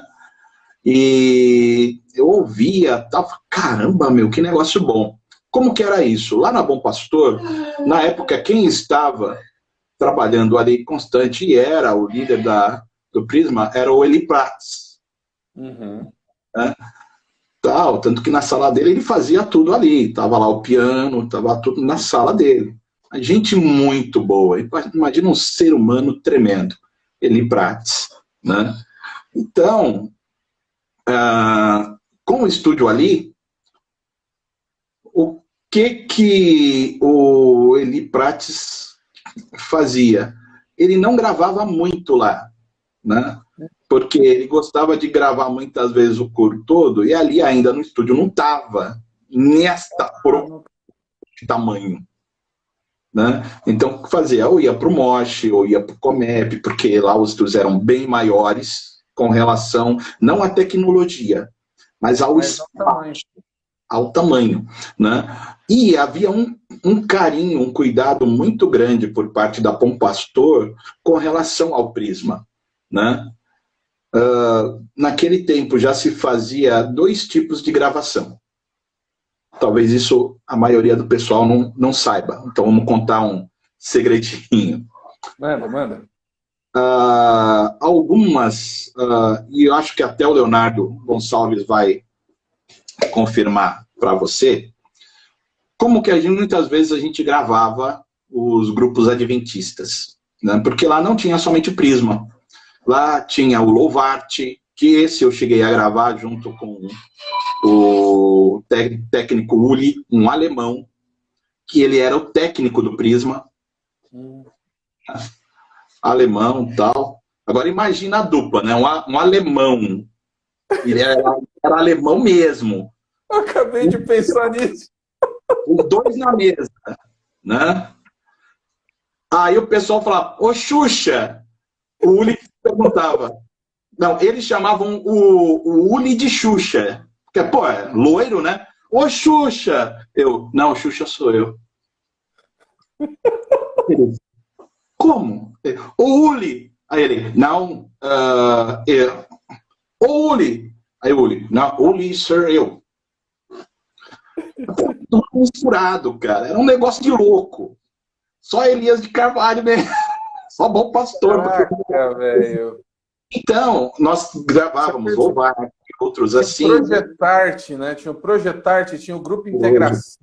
O Integração já um pouco lá atrás, que também dava um resultado muito legal. E o segredo era o seguinte, o Eli Prates, ele tinha um cuidado tremendo, porque ele sabia que no meio adventista, naquela época, eles não aceitavam bateria. Eu não lembrava disso. Não aceitavam bateria. Então, qual era o cuidado? Qual era o segredo? A gente fazia, na hora da masterização, ou de fazer a mixagem, a gente fazia uma mixagem com a bateria, jogava na matriz, e fazia uma outra mixagem sem a bateria e jogava na matriz. Sério. Por quê? E fazíamos 2 tipos de masters. Um com bateria e outro sem bateria. Porque o sem bateria ia ser revendido para o pessoal adventista.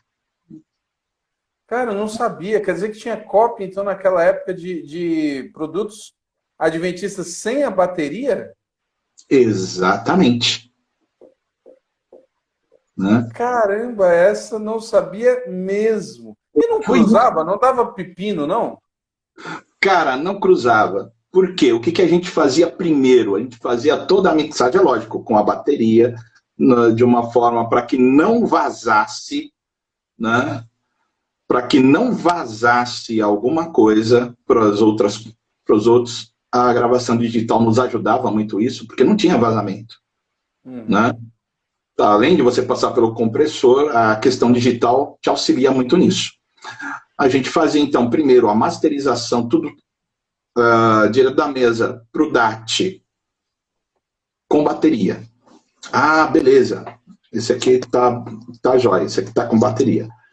Aí depois a gente fazia toda a masterização. E caiu aqui um negócio. Tudo bem. Tá. Melhorou. A gente fazia toda a masterização sem bateria. Caramba, cara. 2 produtos. 2 produtos. Porque Claudio, mas lá na ponta, depois finalizado e distribuído, não dava pau, não? O pessoal não descobria, os adventistas não sabiam? Não chegava cópia lá para eles com bateria? Cara, se chegava... Vocês não faziam ideia, né? Eu não fazia a menor ideia, porque a parte sem bateria, o Eli que... Isso foi feito muitas vezes? Todas as gravações adventistas eram feitas desta forma. Caramba! Porque o comércio para o público adventista era grande. Sim. Ou seja, Bom Pastor, além de ter aí o lado evangélico, na maioria que curtia as coisas com bateria, tinha o lado adventista, que também era grande naquela época, por conta do Prisma e os grupos que vinham vindo. E lá atrás, a Integração, que veio cavando e assim por diante. Então, isso acontecia normalmente. O Integração é mais antigo que o Prisma, né? É mais antigo que o Prisma. Eu cheguei a conhecer os líderes do Integração quando a Bom Pastor fechou um contrato com a Vinde, do Caio Fábio. Você gravou palestras na época do Caio Fábio também, né? Aí que tá. E no Brasil, a gente conseguiu fazer as gravações ao vivo em digital. Nós fomos os primeiros. Caramba, aqueles congressos, programas de televisão. Mas aí a televisão era com ele, porque ele tinha equipe. Mas vocês, naquela época, os anos 90 é o auge, né? Ali, o meio dos anos 90, Caio Fábio, ele tá assim Tá no auge. E saíam VHS e tinham também ali pregações, né? Tinha pregações, né? E eram as pregações que a gente fazia a gravação digital, né? Aonde ele ia, a gente ia. A primeira que a gente tentou fazer e a gente não conseguiu foi quando o Caio Fábio veio aqui na Igreja Batista de Perdizes. Eles estavam fazendo um evento grande, lotado. A Vinde entrou em contato. Esse foi o primeiro evento que a gente tentou fazer, né? Não, vão lá. Na época, eu não sei se era o Maurício que estava na Vinde que fez isso. Eu acho que era o Maurício que estava na Vinde. O Maurício trabalhou na Vinde um bom tempo. Eu acho que foi o Maurício que fechou esse contrato com a Bom Pastor. Acho que eu lembro dele lá. Eu lembro. Acho que ele não vai lembrar de mim, mas eu lembro dele. Então, nós fomos lá em Perdizes, o que que a gente montou uma mala com equipamento de gravação digital, uma mesinha de som, um DAT portátil, né? Tal, lá já tinha um gravador de CD também, já que ele tinha mandado trazer dos Estados Unidos. Ainda não tinha no Brasil gravador de CD, estava começando a chegar e era caro pra caramba, né? Tudo naquele kit. Botamos no carro, fomos. Cara, Mas você só que pegou um evento bom, né? exato. Mas só que chegou lá em Perdizes, o pessoal da igreja não deixou a gente gravar. Barrou. Sério? Barrou. Porque a igreja tinha contratado um outro pessoal para fazer a gravação para a igreja. Ah, ok. Né? Quando o Maurício ficou sabendo disso, falou, não, beleza, o Caio Fábio não vai mais para lá de jeito nenhum. Aí o que surgiu? Caio Fábio agora no congresso da MPC, lá em Guarapari, no Espírito. Vamos gravar lá. Encontro com quem de novo lá em Guarapari, no Espírito Santo? Né? Moisés e a Banda Azul. Olha aí, Banda Azul, Moisés. E a Banda Azul tinha acabado de fechar o contrato com a Bom Pastor. Aí o Elias estava lá, o que ele pediu? Eu quero que você tenta fazer uma gravação da Banda Azul aqui ao vivo. Você consegue? Eu falei, olha, se o pessoal da mesa conseguir equalizar legal, eu consigo gravar aqui, mas só que vai ser digital, talvez não com tanta qualidade, mas vai rolar. Ah, bicho, não deu outra. Gravamos ao vivo lá, digital. Gravou digital lá já? Isso foi em 94. Né? Caramba, cara. Gravamos digital, né? Gravamos as mensagens do Caio Fábio, né? E aí fomos saindo, fomos gravar mais Caio Fábio aí agora em Campinas. Depois fui lá para o Rio, lá para Niterói, lá na igreja dele, Igreja Presbiteriana Betânia, né? Então, a Bom Pastor começa a soltar a série de gravações digitais do Caio Fábio, que também foi outro estouro. Na época ele estava no auge também, né? E passado um tempo, chega a Banda Azul lá na Bom Pastor, aí que eu vou conhecer o restante da banda. Aí tá lá o Moisés, tá lá. Aí ele me apresenta para o irmão dele, que é tecladista. Eu já conheci a história de um outro irmão dele, que era técnico na época de um grande músico de jazz nos Estados Unidos, Chick Corea. Chick Corea. Caramba, hein? O irmão dele chamado Pancada. Pancada. Era o irmão do Moisés. E lá em Guarapari, eu falando do Pancada. Não, mas o Pancada, ele tá fazendo isso, aquilo. Ele vira para mim. Ô, negrão, você não sabia, né? Eu, não. Pancada é meu irmão.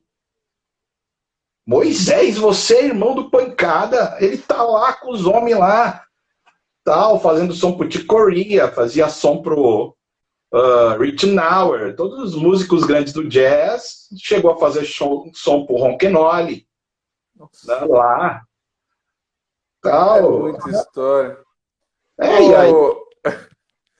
Tem uma mensagem do Caio Fábio, aquela de Absalão, o lamento de um pai. O lamento de um... Cara, virou livro isso, vendeu DVD, né? É um negócio impressionante, até hoje eu lembro. Ô Claudir, o tempo já está indo aqui de novo. Eu queria te perguntar, aquelas perguntas bem fáceis, né? Queria que você fizesse um top 3. Queria que você fizesse um top 3 aí dos músicos de estúdio mais, não vou dizer complicado nem difíceis, chatos assim, mas mais detalhistas que você enfrentou assim, gravando, assim, aqueles que você realmente, olha, agora aqui... Cara, são muitos. Muita gente boa. Muita gente boa. Teófilo. Teófilo, porque ele era um cara muito exigente, mas só que ele tocava muito, ouvido muito bom, né? João Alexandre, porque ele manja, ele sabe, né? Ele sabe das coisas, né? Ele sabe mesmo. E um outro foi um cara, esse do mundo, né? Ele era arranjador do Sampa Crio. É mesmo? Sim, eu esqueci o nome dele. Mas imagina um cara que toca muito, exigente, sim. Mas eu acho que Deus deu uma capacidade de paciência pra gente, que o cara exigia, mas exigia assim num grau. Os colegas chegavam para mim: ô Xuxa, como você tá aguentando? Mas esse cara é muito chato.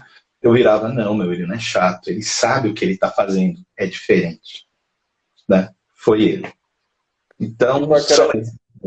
Ô, Claudir, é muita história, cara, mas aqui até teve uma pergunta aqui, foi sobre, com tanta história nesse meio assim, o que você está fazendo hoje? Eu sei, né, nós estudamos juntos, mas eu queria que você falasse aqui onde é que você está hoje, o que você tem feito.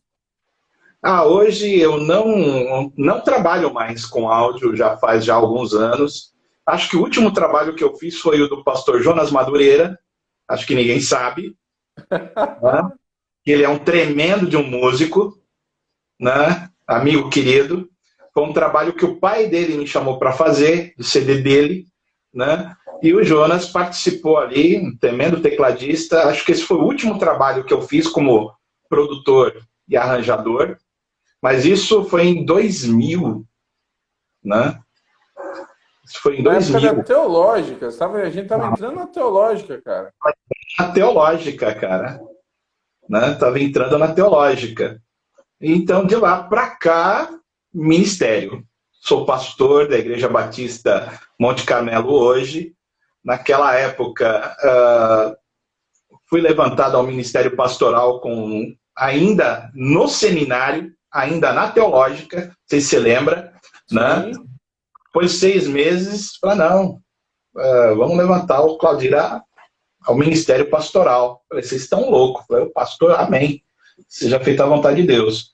Então, hoje, pastor, né, a gente contribui com outro irmão, tocando aqui, tocando ali e compondo. Né? Sempre a gente compôs. Cara, eu queria, não sei se você tá com algum pedestalzinho aí, eu queria que a gente encerrasse você cantando aquela música que eu já até coloquei no feed, depois vocês podem procurar. É uma letra tão bonita, cara. Eu queria finalizar. A gente falou muito da gravação, você ali, mas realmente você tem letras muito bonitas. Eu queria caminhar já para esse encerramento. Com você tocando essa música, eu acho ela muito especial. Legal. Interessante que essa música veio numa época que eu estava trabalhando na Record. Olha só. O que rendeu para eu trabalhar na Record como sonoplasta, e ali houve um problema, e de uma forma assim, não sei se injusta ou da vontade de Deus, acredito eu, me mandaram embora e quase que não tem ninguém para produzir lá. Então voltei para casa, acabado, né? E no meio da madrugada surgiu essa música, né? Sou teu Deus.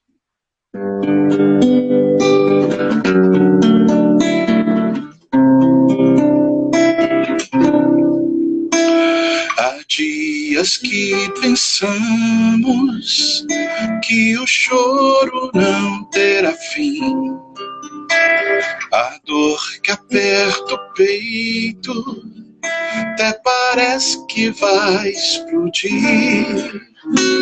Angústia aplaca a alma, sinto não resistir. Lamento invade a garganta, pra socorro não proferir. Me lembro nessas horas da palavra do Criador. Sim, sempre estarei contigo. seja em que tempo for, apago a dor no peito, sufoco a angústia da alma, transformo o lamento em canto, te dando momentos de calma.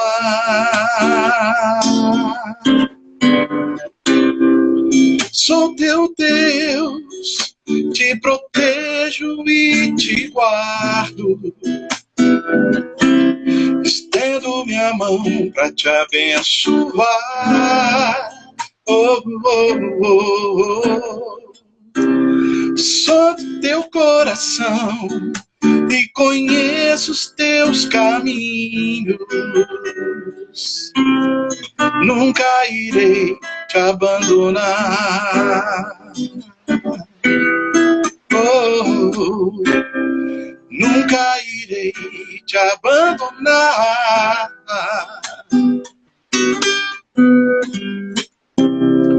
Nunca irei te abandonar.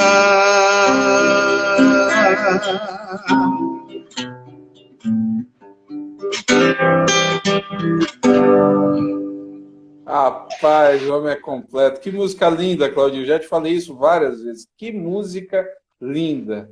É pro Glória Senhor. a Deus. Eu costumo dizer que músicas assim, não é eu que faço. O Espírito Santo vem, e essa surgiu assim com letra, música. Então eu considero essas dele. Né? Eu falei, é dele.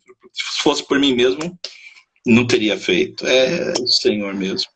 Ah, Claudira, cara, olha, muito obrigado. Que conversa gostosa. O pessoal aqui acompanhando, interagindo, né? E aí perguntando a tua igreja. Então repete, pessoal, você está em qual igreja hoje? Hoje eu sou pastor titular da Igreja Batista Monte Carmelo, que fica ali na zona norte de São Paulo, no bairro do Parque do Chaves, né? Parque do Chaves, na Igreja Batista Monte Carmelo, né? A gente está lá, acho que já faz o quê? Uns 3 anos, a gente já está como pastor lá, né? E Deus tem tido misericórdia. Já estivemos pastoreando em Minas Gerais, em outros lugares. Hoje estamos lá, na Igreja Batista Monte Carmelo, né?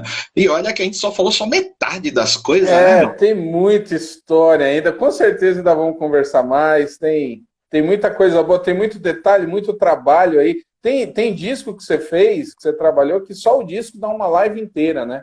Então... Tem disco, tem época dos trabalhos que surgiram depois aí, tanto outros do Armando, outros da Cristina Mel, outros de algumas participações especiais, Paulo César Baruch e tudo mais, aí tem bastante. Verdade, né? Tem muita coisa. Gente, quero agradecer, Claudir, muito obrigado. Hoje de tarde, né? Hoje de tarde eu vou falar com o Emerson Pinheiro, que é lá do Rio de Janeiro, também produtor ali de muita coisa boa. Você que entrou pelo perfil do Claudir, se inscreve aqui no Música Cristã no Brasil. Você que conheceu o Claudir hoje, provavelmente você tem algum CD aí que tem o nome Xuxa lá com CH. É esse o homem aqui. É esse o homem. Então, procurem aí. Tem muita coisa boa, tem lá no YouTube, no Facebook, História da Música Cristã no Brasil, tem lá, isso aqui vai virar podcast, vou colocar também no Spotify, né? Depois eu vou te mandar os links, e tem a playlist que eu fiz lá, todo mundo que conversa comigo, eu incluo umas 2, 3 músicas, a playlist está muito legal, cara, História da Música Cristã no Brasil, depois vocês procuram lá, tá bom? Grande abraço, Claudir. Rapidinha, tudo isso não é para mim, mas eu fiz questão de contar tudo isso para honra e glória do Senhor, cara. Ele que me deixou tudo isso, cara. Se fosse por mim, tava lascado. Valeu, Claudio. Cara, até meu pai tá acompanhando aqui também. Um beijão, pai. Tô vendo aqui, o Zé Inácio tá aqui. Falou, pai. Meu pai também. Valeu, um abraço, gente. Até a próxima. Tchau.